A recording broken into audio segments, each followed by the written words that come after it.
Hello, welcome to my YouTube channel Garvit education. आज हम लोग बिहार बोर्ड के क्लास 10th की English book Panorama part second के पोएट्री सेक्शन के फर्स्ट पोयम के पोएट के बारे में जानेंगे। चूँकि ये पोयम बड़ा है तो आज हम केवल पोएट विलियम काउपर के बारे में ही जानेंगे। हमारा पोयम है गॉड मेड द कंट्री और इसके पोएट हैं विलियम काउपर, जो कि बहुत ही फेमस पोएट माने जाते हैं इंग्लिश में। तो इनके बारे में जानेंगे। चूँकि पोयम बहुत बड़ी है तो आज हम केवल विलियम काउपर के बारे में जानेंगे और इसके नेक्स्ट वीडियो में हम पोयम का डिटेल अध्ययन करेंगे। तो आइए देखते हैं विलियम काउपर कौन थे। William Cowper 1731 to 1800। William Cowper का जन्म 1731 ईस्वी में हुआ और 1800 में इनका देहांत हो गया। May be said to be giving in his poem the foretaste of the poetry of Wordsworth. और इनकी जो पोएम है माना जाता है, कहा जाता है कि इनका जो पोएम है, फॉर्टेस्ट माने होता है आनंद देना, मज़ा देना, स्वाद देना। Foretaste of poetry of William Wordsworth और वर्ड्सवर्थ। तो विलियम वर्ड्सवर्थ एक बहुत ही महान कवि माने जाते हैं, इंग्लिश में रोमांटिक पीरियड के माने जाते हैं। इनको नेचर पोएट के रूप में जानते हैं। तो जैसी क्वालिटी विलियम वर्ड्सवर्थ के पोएम में थी, वैसी ही क्वालिटी हम विलियम काउपर के पोएम में भी देखेंगे। इसलिए यहाँ पे कहा गया giving in his poem the foretaste of the poetry of Wordsworth. तो इनके भी पोएम में वर्ड्सवर्थ जैसी ही सुगंध आती है, टेस्ट आती है। आगे देखते हैं। There in his work the same deep respect for the rural life, the common people and the lovely quiet landscape। जैसा कि विलियम वर्ड्सवर्थ के पोएम में, वर्क मीन्स होता है poem, there is in his work the same deep respect for the rural life।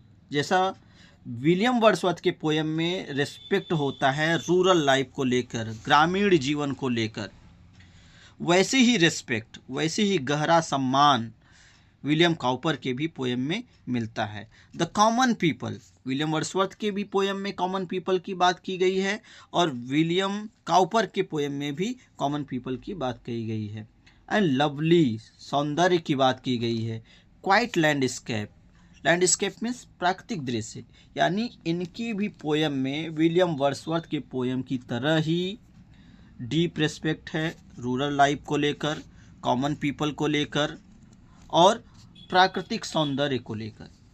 जैसा कि William Wordsworth के poem में था, वैसे ही डीप रेस्पेक्ट रूरल लाइफ को लेकर, कॉमन पीपल को लेकर और प्राकृतिक दृश्यों की सुंदरता को लेकर इनके पोएम में भी मिलता है। आगे देखते हैं। Like Wordsworth, again he did not hesitate to giving his clear-cut opinion about the issue of the time।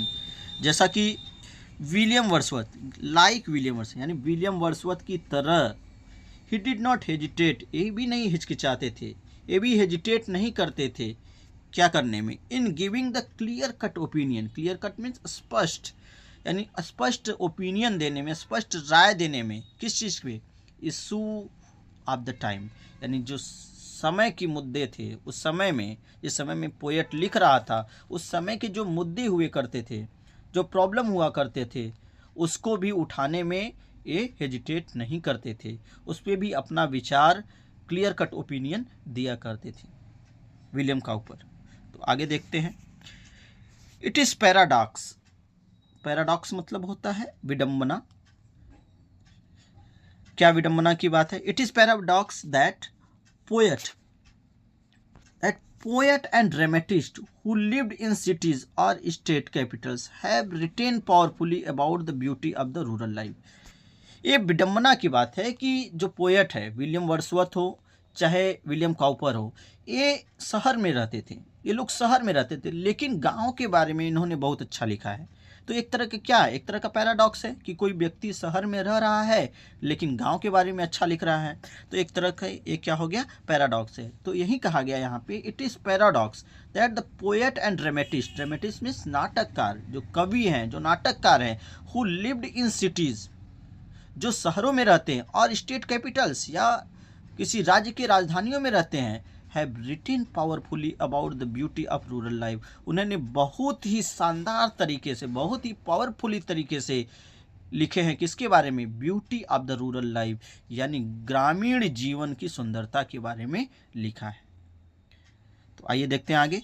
The simplicity of the common villagers engaged in humble profession, the abundance of natural life in flora and fauna, and peaceful living they together make have always inspired poet to write on the life of the countryside.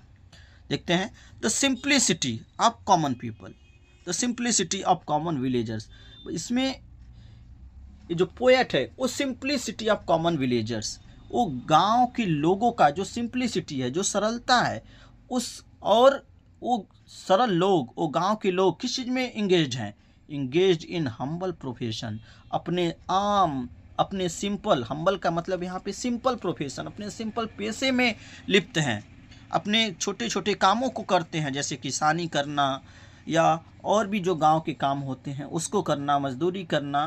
तो ऐसे छोटे छोटे कामों में वो क्या है, engage हैं। The abundant of natural life, और अबंडेंट माने होता है प्रचुरता, किसी चीज़ की अधिकता। वहाँ पे क्या है, गांव में क्या है, flora and fauna, flora means पेड़ पौधे, एंड फौना मीन्स जीव जंतु।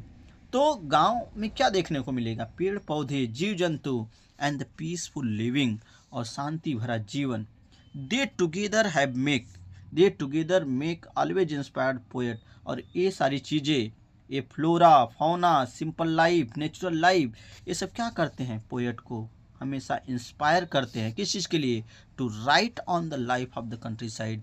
ये सभी चीज़ें जो गांव की नेचुरल चीज़ें हैं, जो गांव की कल्चर है, ये सब क्या करते हैं, पोएट को इंस्पायर करते हैं लिखने के लिए on the life of the country side, गाँव के लोगों के जीवन के बारे में लिखने के लिए प्रेरित करते हैं। इसीलिए कहा गया कि ये पैराडॉक्स है कि शहर के लोग गांव में आते हैं, देखते हैं और उनके लाइफ के बारे में लिखते हैं प्रभावित होकर। आइए नेक्स्ट पैराग्राफ को देखते हैं कि इनके पोएम कैसे हैं।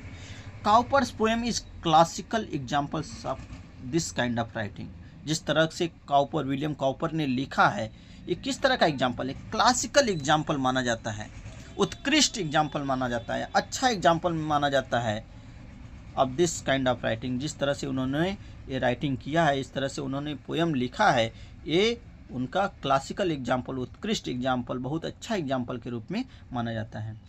आगे देखते हैं, the first line of the poem, जो पोएम की पहली लाइन है, टाइटल भी हम देख सकते हैं, टाइटल भी उसी से बना है, फर्स्ट लाइन से ही लिया गया है, God made the country, God made the country. तो जो पोएम की लाइन है, जब आप पोएम देखेंगे, पोएम आप देख सकते हैं, उसकी पहली लाइन क्या है, God made the country and man made the town. ये जो फर्स्ट लाइन है, तो वही चीज़ पोएट कर रहा है, God made the country and man made the town, कि जो भगवान है उन्होंने गांव बनाया, and man made the town, और आदमियों ने क्या बना दिया, उसे टाउन बना दिया, नगर बना दिया, शहर बना दिया। पहली लाइन है ये पोएम की। ट्रूली सम्स अप, ये बताता है the creation of country side and the evolution of towns, ये बताता है कि गांव कैसे बना, कंट्री साइड कैसे बने, और इवोल्यूशन माने उद्भव कैसे हुआ, टाउन का उद्भव कैसे हुआ, नगर का विकास कैसे हुआ, शहर का विकास कैसे हुआ, शहर कैसे बने, इस पोएम में हम जानने को मिलेगा। आगे देखते हैं,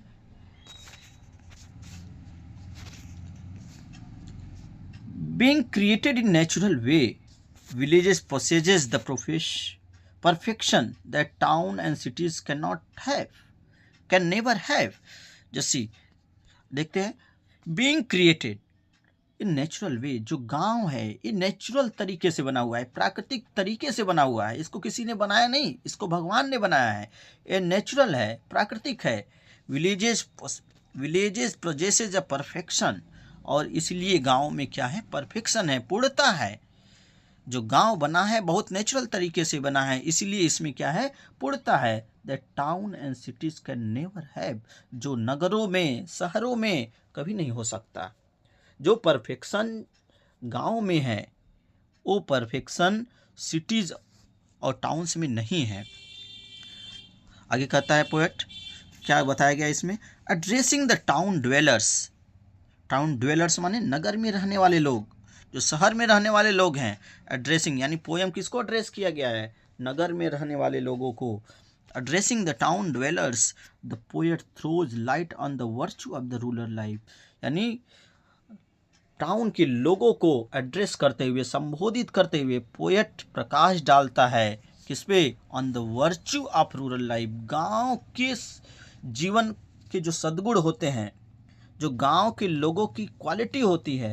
एंड एक्सहॉर्ट देम मीन्स समझाते हैं, एक्सहॉर्ट माने समझाना, और गांव शहर के लोगों को समझाते हैं क्या, to escape from the artificial luxury and comfort. Escape मतलब बचो, जो शहरों के आर्टिफिशियल मतलब बनावटी जीवन, आर्टिफिशियल लग्जरी यानी लग्जरी मीन्स बनावटी जीवन, ऐशो आराम की ज़िंदगी, कंफर्ट आराम की ज़िंदगी, इससे बचो।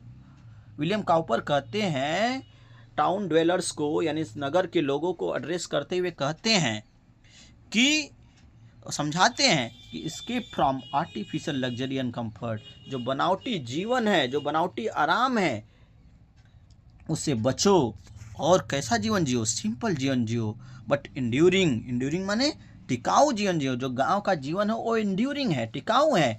प्लीजर्स ऑफ द विलेज, और इसमें खुशियां हैं, प्लीजर्स है, ये टिकाऊ हैप्पीनेस है। जो गांव का जीवन का जो खुशी है, गांव के लोगों की जो खुशी है, जो आनंद है, वो टिकाऊ है। शहर में क्या है, आर्टिफिशियलिटी है, बनावटीपन है, तो इनसे बचो। तो पोएट पूरा नेचुरल इन्वायरमेंट क्रिएट करेगा इस पोएम में। जब हम लोग पोएम नेक्स्ट क्लास में पढ़ेंगे, poem God made the country, चूँकि पोएम बड़ा है इसलिए हम लोग इसको कल देखेंगे। आज हम लोगों ने पोएट के बारे में जाना, विलियम काउपर के बारे में जाना कि विलियम काउपर कौन थे, और इनका कंपैरिजन किससे किया गया, विलियम वर्ड्सवर्थ से किया गया। और जैसे विलियम वर्ड्सवर्थ को नेचर पोएट के रूप में जाना जाता है, उसी तरह विलियम काउपर भी एक नेचर पोएट के रूप में यहाँ पर आपको पोएम में दिखेंगे। तो नेक्स्ट वीडियो में आप ज़रूर बने रहिएगा और पोएम को देखिएगा, तब समझ में आएगा कि क्या समानता है विलियम काउपर में और विलियम वर्ड्सवर्थ में। तो आज हम लोगों ने केवल और केवल विलियम काउपर के बारे में जाना, और नेक्स्ट क्लास में हम लोग जानेंगे पोएम के बारे में कि पोएम में क्या है। तो दैट्स ऑल फॉर टुडे। अगर आपको वीडियो अच्छी लगी हो तो आप इसे लाइक करें और शेयर भी करें और सब्सक्राइब भी कर लें, ताकि आगे की अपडेट आपको मिलती रहे। तो that's all for today, thank you.